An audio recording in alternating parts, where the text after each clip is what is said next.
So good morning, let's start from our next topic. अच्छा, हमारा next topic देखो क्या है। Document of title to goods and document showing title to goods. अच्छा, इसका क्या मतलब हुआ? देखो, दोनों words they are mostly same. एक क्या कहता है, that is it's a document of title of goods, right. And दूसरा वर्ड क्या कह रहा है, document showing title of goods. अच्छा, इसमें क्या डिफरेंस होगा बाय वर्ड? आपको क्या समझ आ रहा है?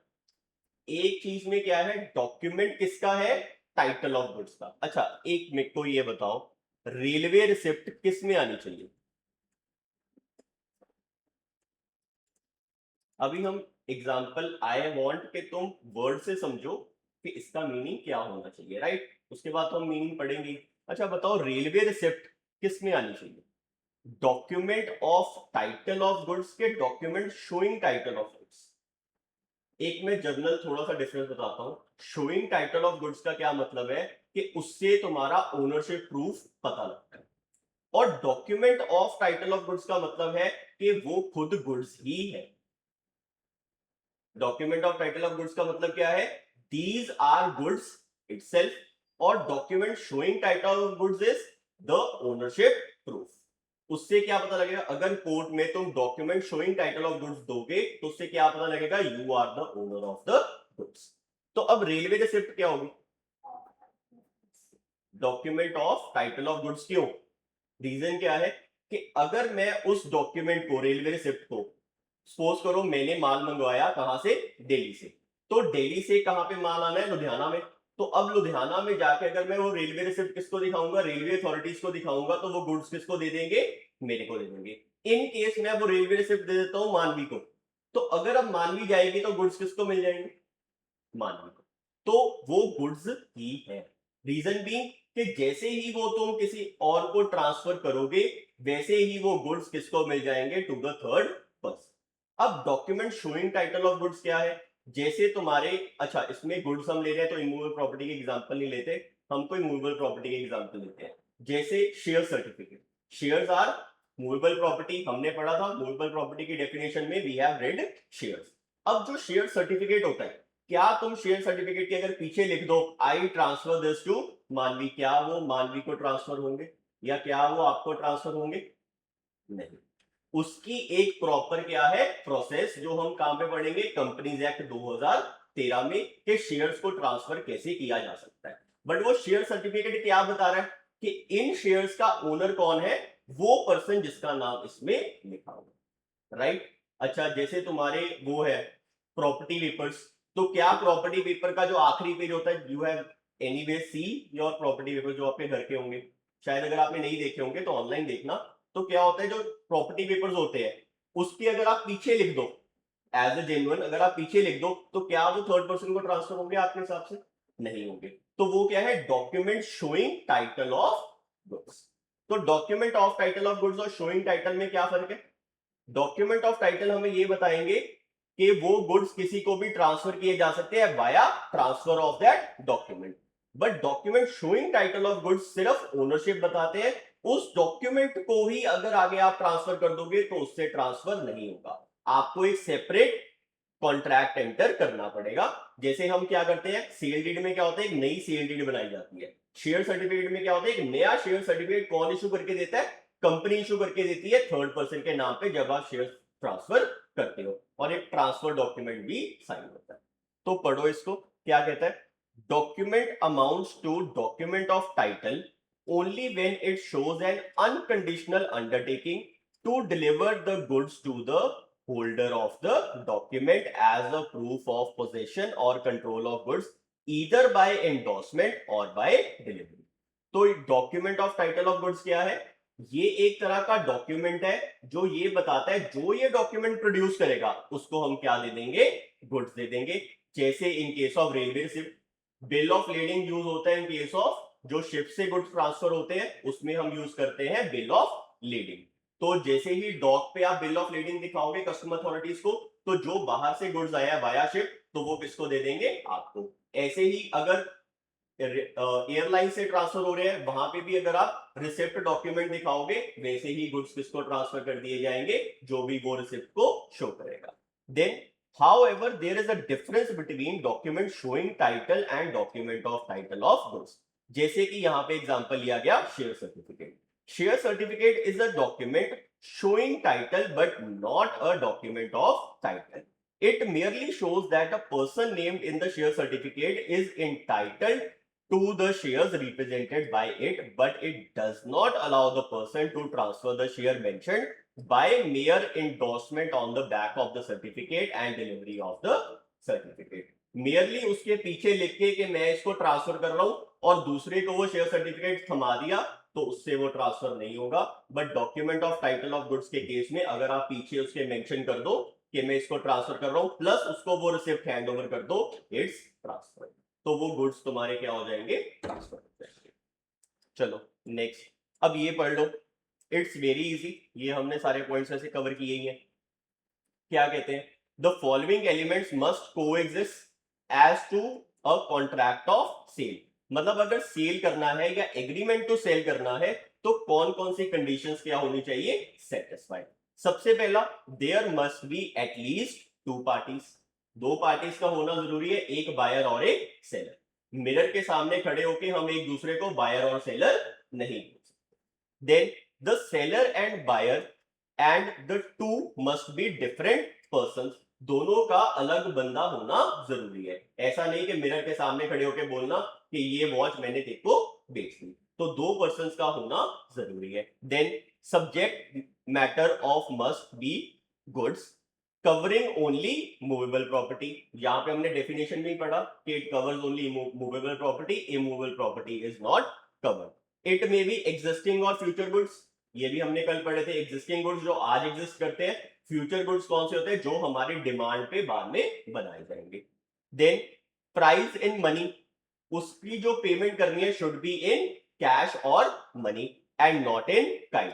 मतलब barter system is not allowed in sale of goods act and should be paid or promised, but there is nothing to prevent the consideration from being partly in money and partly in kind।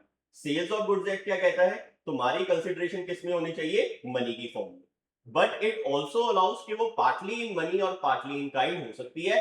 Fully in kind is not covered under sales of good act. मतलब barter system जो तुमने शायद plus 2 में पढ़ा होगा, barter system जिसमें क्या होता है, आटा दिया चावल ले लिए, तो barter system is not covered, but partially in cash and partially in kind is covered।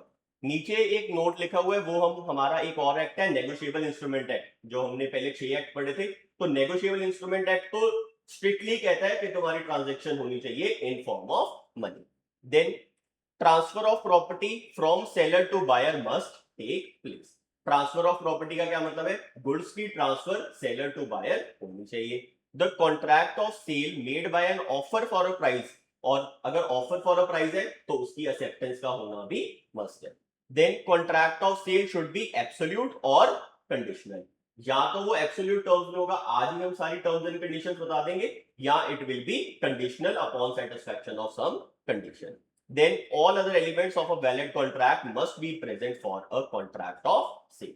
Just read it once, एक बार ये दोनों चीजें पढ़ लो, then we will move on. Next हमारा डिफरेंस है, difference between sale and agreement to sell. अच्छा, वैसे बाय वर्ड क्या समझ आता है, सेल में क्या होता है, इमीडिएटली क्या हो जाएंगे गुड्स आपको transfer. Agreement to sale is always related to a future date. हमने एग्रीमेंट कर लिया आज कि हम 14 तारीख को ऑफ जून हम क्या करेंगे, आपको गुड्स प्रोवाइड कर देंगे। आप एक शॉप पे गए, आपने कहा मेरे को कार का, आपने क्या कर लिया, एग्रीमेंट टू सेल, कि मैं आपके पास एग्रीमेंट करता हूं कि ब्रीजा कार का VX मॉडल आपको 14 जून को प्रोवाइड कर दिया जाएगा। तो agreement of sale is always related to a future transaction, and जब वर्ड सेल आएगा मींस आज की डेट में ही गुड्स क्या हो रहे हैं, ट्रांसफर हो रहे हैं, या पोजीशन क्या हो रहा है, ट्रांसफर हो रहा है। Then transfer of property, the property in the goods passes to the buyer immediately. तो सेल में जैसे किराना स्टोर पे गए, या सपोज करो आपने कोई ऐसी कार चूज की जो जिसकी डिलीवरी आज ही मिल सकती है, then it will be treated as sale. Agreement to sale में क्या होगा, it will be transferred on a future date. The property of the goods passes to the buyer on a future date or on fulfillment of some condition. और अगर conditional है तो कब तुम्हें मिलेगी delivery, on fulfilment of such condition. Then nature of contract. Nature of contract ये क्या होगा, एग्जीक्यूटेड कॉन्ट्रैक्ट का मतलब क्या होता है, दोनों पार्टीज ने अपनी ऑब्लिगेशन आज ही सेटिस्फाई कर दी. कैसे, सेलर ने क्या किया, आपको क्या दे दिए, जैसे करियाना स्टोर वाले ने आपको आटा दे दिया, उसके अगेंस्ट आपने उसको क्या दे दी, payment. So it is executed. आपने भी अपना प्रॉमिस पूरा कर दिया और करियाना स्टोर वाले ने भी अपना प्रॉमिस पूरा कर दिया. So it is a executed contract, that is contract for which consideration has been passed.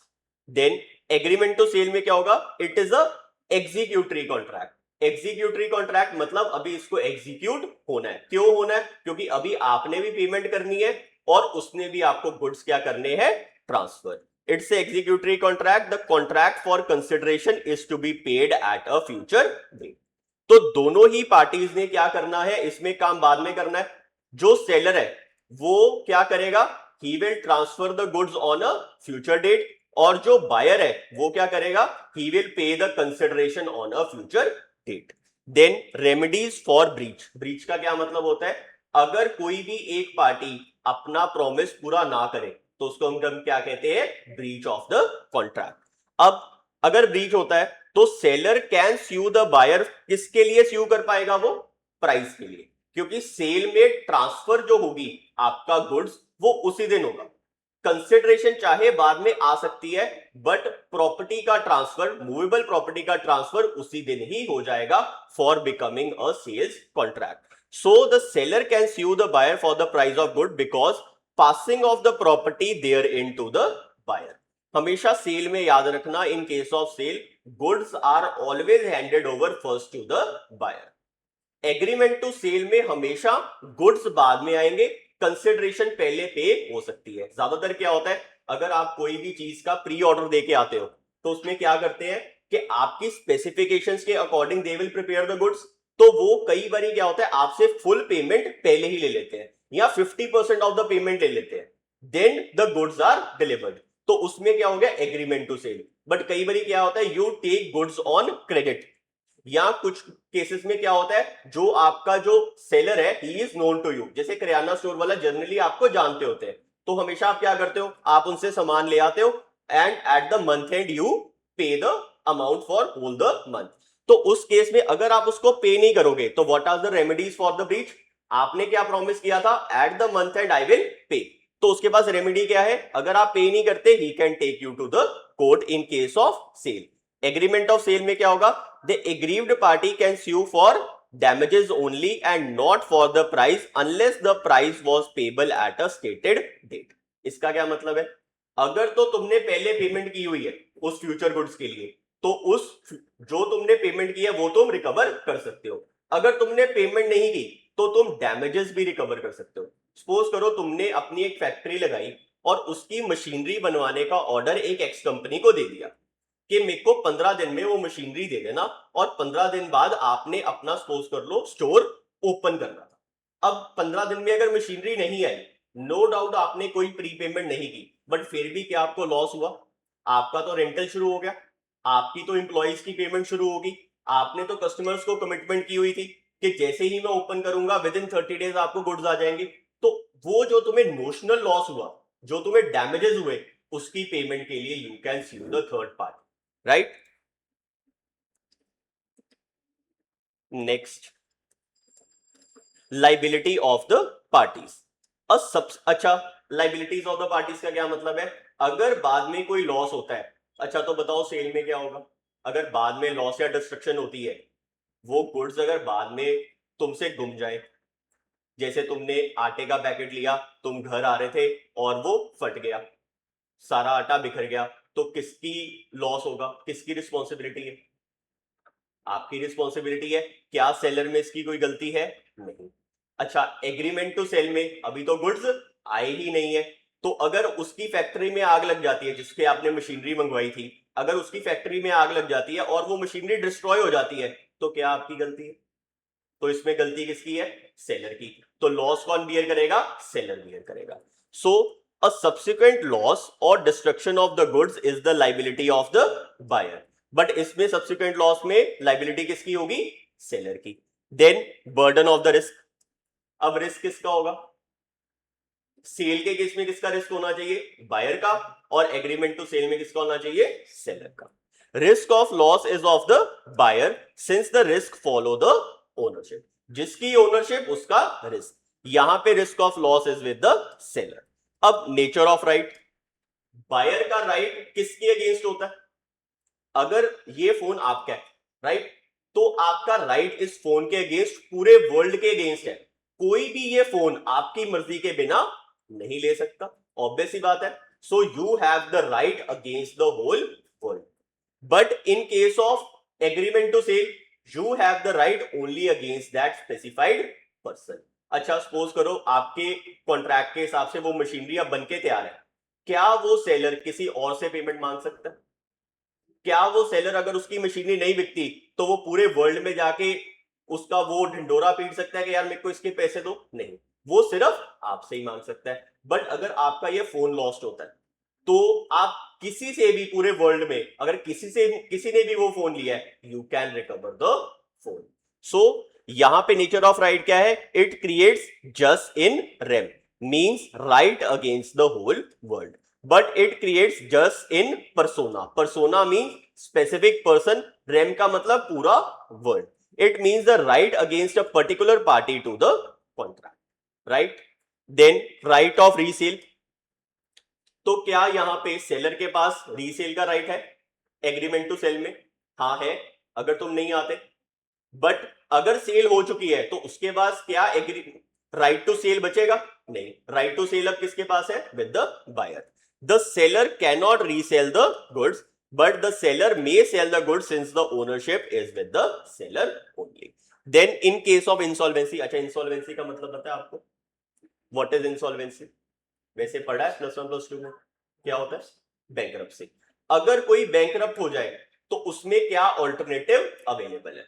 अच्छा, सेल के केस में अगर सपोज करो हमने जाके किराना स्टोर से सामान खरीदा, हम इंसॉल्वेंट हो गए, तो अब वो किराना स्टोर वाले के पास क्या ऑप्शन? क्या उसके पास गुड्स अवेलेबल है? नहीं। तो क्या वो गुड्स ले सकता है हमसे? नहीं। वो क्या कर सकता है? अगर हम इंसॉल्वेंट हो गए तो जो बैंकरप्सी कोड के हिसाब से उसको मिलेगा वो ही उसको मिलेगा। वो हमसे जो हमने किराना ले लिया वो हमारे घर से वो लेके नहीं जा सकता। He can only recover the damages जो कोर्ट उसको दे सकता है। अच्छा, एग्रीमेंट टू सेल में गुड्स किसके पास पड़े हैं अभी? सेलर के पास। तो अगर अभी सेलर के पास गुड्स पड़े हैं तो उसका वो पोजीशन लेगा और उसको आपको नहीं सेल आउट करेगा। तो in case of insolvency of the seller क्या होगा? The official assignee will not be able to take over the goods but will recover the price from the buyer. अच्छा, हमने कौन सी करी थी? इंसॉल्वेंसी ऑफ द बायर पढ़ा था पहले हमने, है ना। इंसॉल्वेंसी ऑफ द बायर में the official assignee will have control over the goods. जैसे तुम इंसॉल्वेंट हुए, अब तुम्हारे पास ही गुड्स पड़े हैं, तो क्या ऑफिशियल असाइनी कौन होता है? Basically bankruptcy board assigns a person on your behalf कि अब वो क्या करेगा? आपके सारे एसेट्स अपने पास लेगा और आपकी सारी लाइबिलिटीज भी अपने पास रखेगा। सारे एसेट्स को सेल आउट करेगा और सारी लाइबिलिटीज को क्या करेगा? पे ऑफ करेगा इन द ऑर्डर। सबसे पहले पे किए जाते हैं वर्कमैन को, फिर सिक्योर्ड डेट्स को पेमेंट होती है और फिर होती है अनसिक्योर्ड डेट्स की पेमेंट। अब जैसे सेल हो गया तो गुड्स किसके पास पड़े हैं? आपके पास। तो जो ऑफिशियल असाइनी जो कोर्ट अपॉइंट करेगा वो क्या करेगा? आपके गुड्स की क्या कर लेगा? अपने पास पोजीशन रख लेगा। बट एग्रीमेंट टू सेल में क्या वो दूसरी पार्टी से गुड्स ले पाएगा? नहीं। The official assignee will have control over the goods in case of sale but the official assignee will not have control over the goods in case of agreement to sell. अच्छा, official assignee क्या करेगा in case of insolvency of the seller? अगर kirana store वाला insolvent होता है तो official assignee क्या करेगा? उसके पास क्या सेल के एग्रीमेंट में क्या उसके पास गुड्स है? नहीं है। वो क्या करेगा? आपके पास आएगा और आपसे पैसा रिकवर करेगा। मतलब आपको स्यू करेगा कि जो अमाउंट आपने देनी है वो उसको पे कर दो। एग्रीमेंट टू सेल में क्या वो आपके पास आएगा? नहीं, क्योंकि गुड्स अभी भी उसके पास पड़े हैं। He will take over the position of the goods. So the official assignee will not be able to take the goods but will recover the price of the goods. The official assignee will control over the good but the price will not B recoverable, क्योंकि goods अभी उसके पास ही पड़े। तो एक बारी read कर लो, कोई भी डाउट हो बता दो। अच्छा, हायर परचेज का तुम्हें मतलब पता है? Have you anywhere read about hire purchase? आजकल एक रील बहुत चल रही होती है, अगर तुमने देखी हो, कि एक ना पर्सन आता है, वो कहता है आजकल गर्मी बहुत है, तो मैं ना एक डीलर को 1,000 रुपया दे के डाउन पेमेंट करके मैं एसी ले आया। अब वो डीलर क्या कहता है, 3 महीने की आपने किस्त देनी है, अगर मैंने किस्त में डिफॉल्ट किया तो वो एसी उठा के ले जाएगा। तो वो कहता है मेरे लिए तो बढ़िया ही है, 3 महीने की गर्मी है, तो 3 महीने में 1,000 की डाउन पेमेंट कर दी, 3 महीने में 3 इंस्टॉलमेंट दूंगा, चौथे महीने की इंस्टॉलमेंट दूंगा और वो एसी ले जाएगा। तो ये क्या है, एक hire purchase transaction. Hire purchase में क्या होता है, you buy goods on instalment.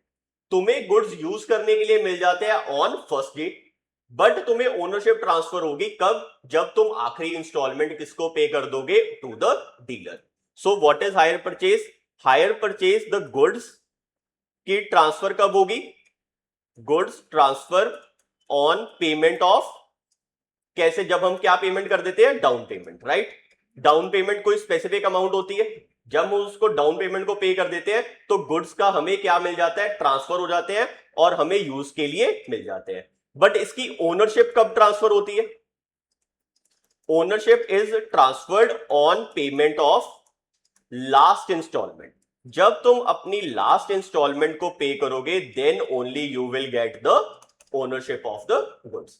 जैसे अगर तुम्हारी 60 इंस्टॉलमेंट्स उसने बना के दी, तो जब तुम 60th इंस्टॉलमेंट पे करोगे तब तुम्हें क्या मिल जाएंगे, ओनरशिप ऑफ द गुड्स। अच्छा, इन केस आपने एक भी इंस्टॉलमेंट में डिफॉल्ट किया तो क्या होगा, वो क्या कर लेगा, आपसे गुड्स वापस ले लेगा। That is termed as hire purchase. वो आपके ऊपर कोई केस नहीं करेगा, he will just come to your house. अगर आपने कार खरीदी हायर परचेज पे तो वो आपकी कार वापस ले जाएगा, अगर आपने एसी खरीदा he will take back the AC. जितनी इंस्टॉलमेंट्स पे होगी उसका आपको कोई रिफंड नहीं मिलना, जो जितनी आपकी रह गई उसके अगेंस्ट उसने क्या ले लिया, आपकी कार या आपका जो भी आपने एसी और अदर मूवेबल एसेट जो भी आपने खरीदा है। एग्जांपल में क्या आएगा, जैसे car you have purchase by paying 5 lakh of down payment, 15 lakh की आपने क्या बनवा ली, किस्तें बनवा ली। आपने सुना होगा जब बैंक से लोग कार फाइनेंस करवाते हैं तो उस केस में क्या होता है, बैंक की आपने ऑक्शन सुनी है कि कार की ऑक्शन होती है, वो कार की ऑक्शन किन केसेस में होती है, जब कोई इंस्टॉलमेंट पे करने से मना कर देता है तो बैंक क्या करता है, उसके घर जाता है, उसकी कार की पोजीशन अपने पास लेता है और उसको ऑक्शन में क्या कर देता है, sell out. So hire purchase agreement में ownership is not transferred, only to you get the use of the asset from the very first day on the payment of the down payment. So sale में क्या होता है, cell में क्या ownership पहले दिन मिल जाती है हमें, बताओ, क्या सेल में हमें ओनरशिप पहले दिन मिलती है? यस। हायर परचेज में मिलती है? नहीं। सो time of passing of the property, अच्छा प्रॉपर्टी कब पास होती है, दोनों ही केसेस में अपफ्रंट होती है। The property in the goods is transfer to the buyer immediately at the time of the contract. The property on the goods of hire purchase upon the payment of the last installment, यहां पे वो क्या कर रहा है, he is talking about the ownership। तो ownership कब मिलेगी तुम्हें, on the payment of the last installment. यहां पे तुम्हें ओनरशिप कब मिल जाएगी, immediately. Then position of the party, the position of the buyer कैसी है, वो is the owner of the goods, but यहां पे वो क्या है, बेली। अच्छा, बेली का क्या मतलब होता है वो मैं आपको बताता हूं, कि एक ना हमारा कॉन्ट्रैक्ट होता है बेलमेंट कॉन्ट्रैक्ट। बेलमेंट कॉन्ट्रैक्ट में दो पार्टीज होती हैं, one is the baler and the other one is the Bailey. Baler कौन होता है, बेलर वो होता है जो गुड्स को ट्रांसफर करता है, और बेली वो होता है जिसको गुड्स मिलते हैं। अच्छा, बेली को गुड्स किसके लिए मिलती है, for a specific purpose, only for the use.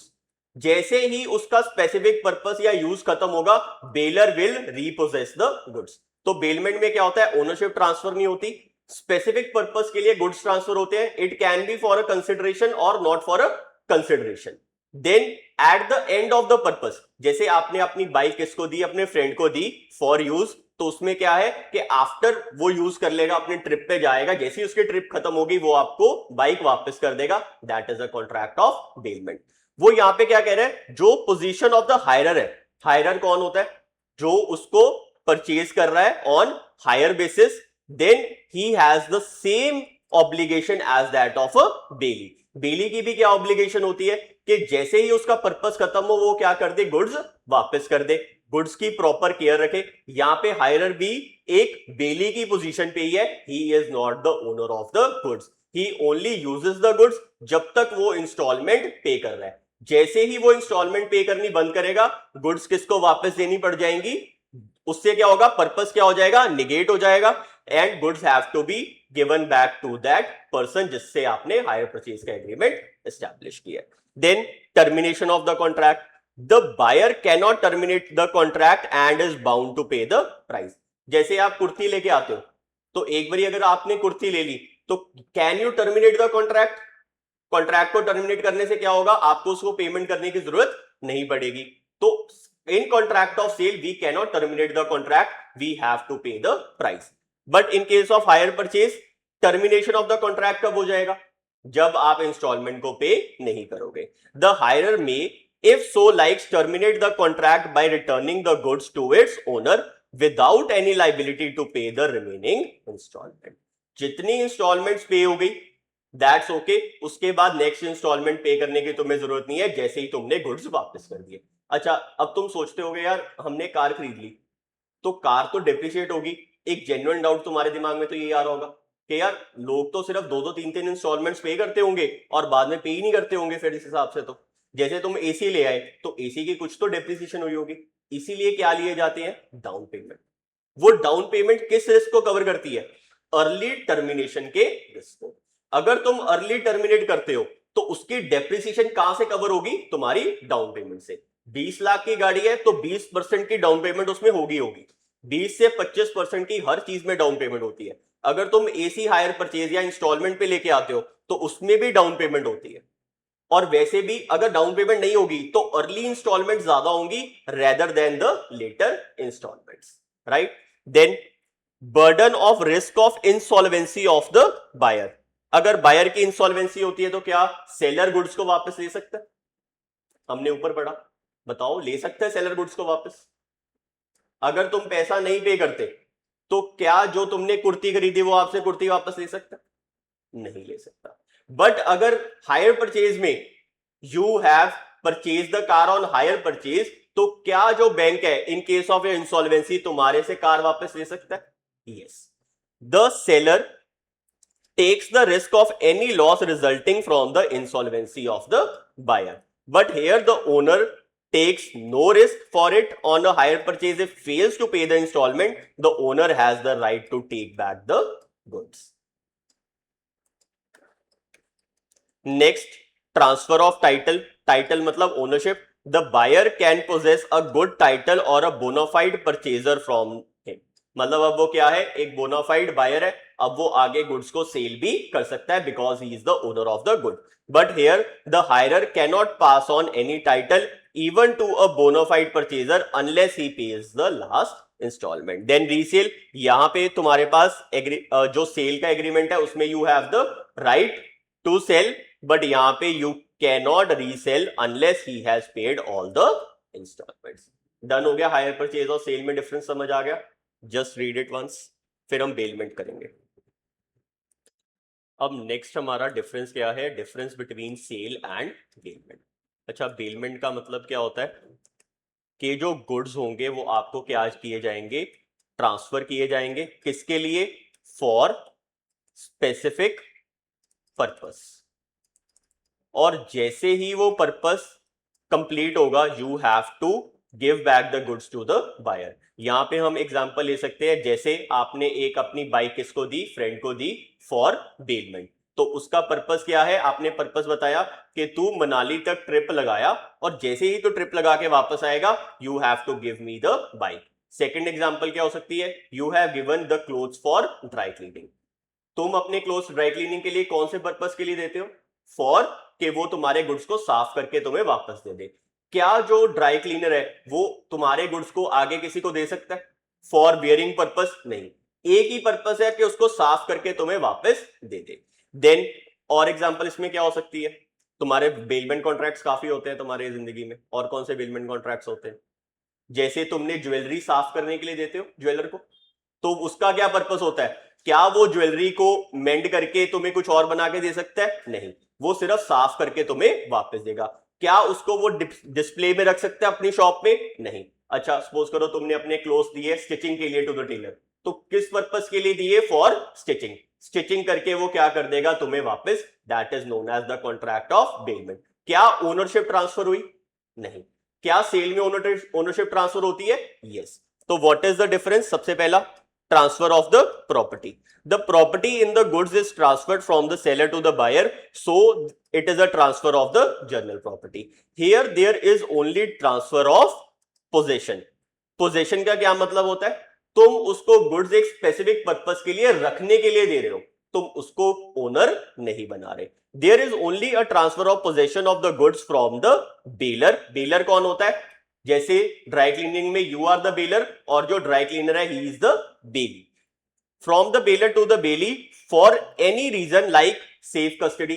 Safe custody क्या होगा? सपोज करो तुम्हारे पास घर पे ज्वेलरी पड़ी है, तुम घूमने के लिए जा रहे हो, अब घर पे ज्वेलरी पड़ी है तो तुम्हें डर होगा कि यार हमारे पीछे से कोई चोर आके चोरी ना कर ले, तो आपने अपने फ्रेंड को दे दी वो jewellery for keeping in the safe custody. तो उसका क्या पर्पस है उस ज्वेलरी को रखने का? For a safe custody, he can not wear that jewellery.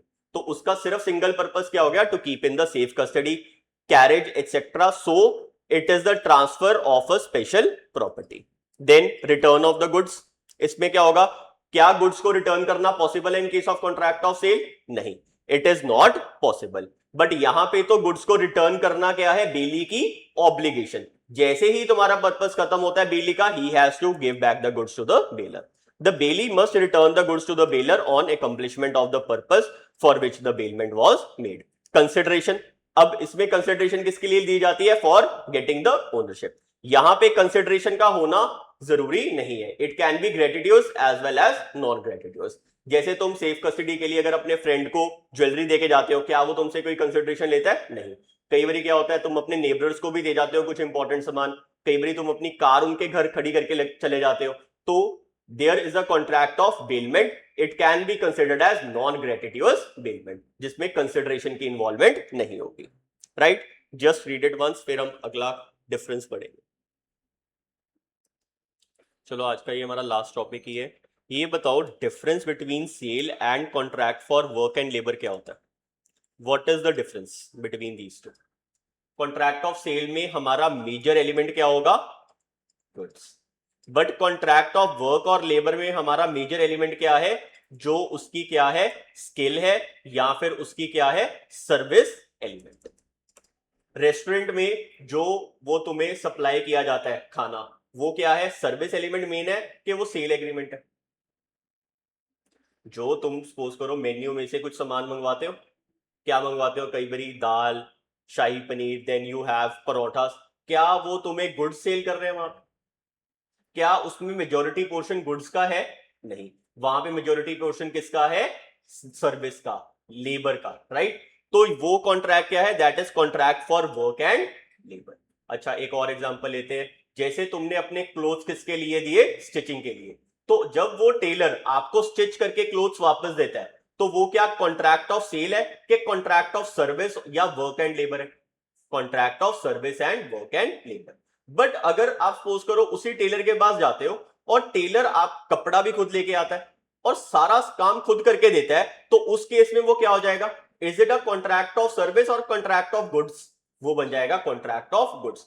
तुम्हें देखना पड़ेगा कि उस ट्रांजैक्शन में मेजोरिटी पोर्शन किसका है। जो भी मेजोरिटी होगा वो बन जाएगा या तो कॉन्ट्रैक्ट ऑफ सेल या फिर contract of work and labour. So contract of sale is the sale of goods, is the one in which the goods are sold and are to be sold for a price.